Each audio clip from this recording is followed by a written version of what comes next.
Hey guys, this is Joey with Harvesting Strength, and today the topic is how to warm up your hips for a very strong squat or deadlift session.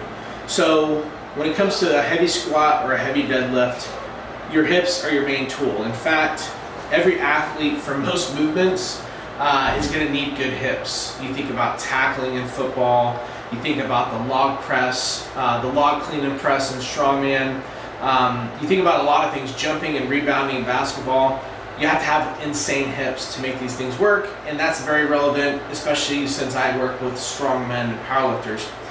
So how we're going to warm them up, the athletes, is if you're at the peaking phase, probably the last 4 to 6 weeks of training, we're going to do a very dynamic warm-up that does provide just a little bit of a stimulus where it's strength and speed. And we're going to start off with the bands right here. We're going to put them on like a vest.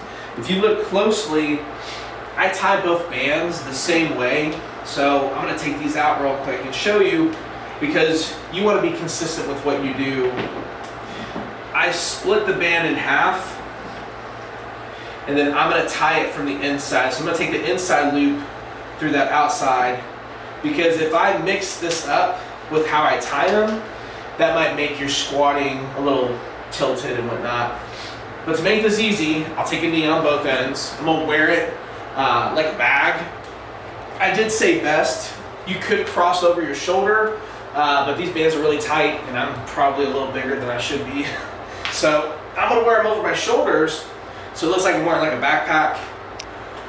Hands on the bar. I'm going to put my hands kind of like where I squat, just to kind of keep things the same. And then I'm going to go ahead and bring my legs up. And now you feel massive tension in your shoulders, vertical compression down to your feet.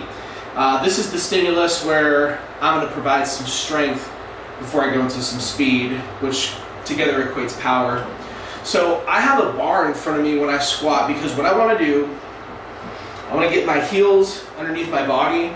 So that kind of sounds obvious, but sometimes people, they're leaning forward a little bit, their toes are underneath their body. I want to make sure I feel like my heels are underneath my hips.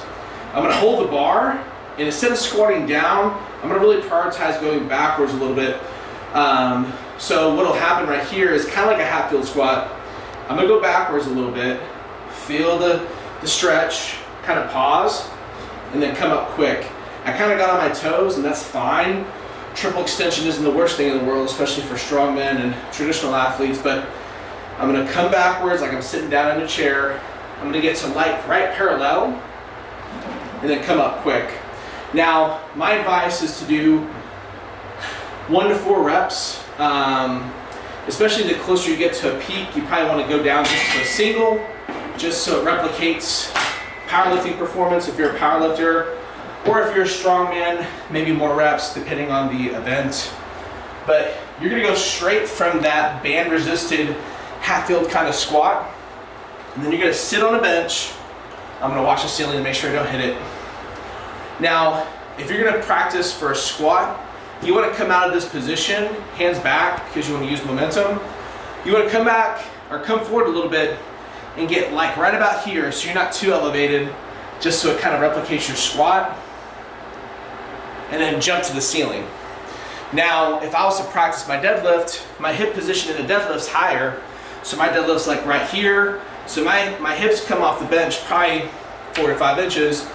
So if I'm going to do deadlift, I'm going to come off 4 to 5 inches, replicate my stance, and then jump to the ceiling. Okay?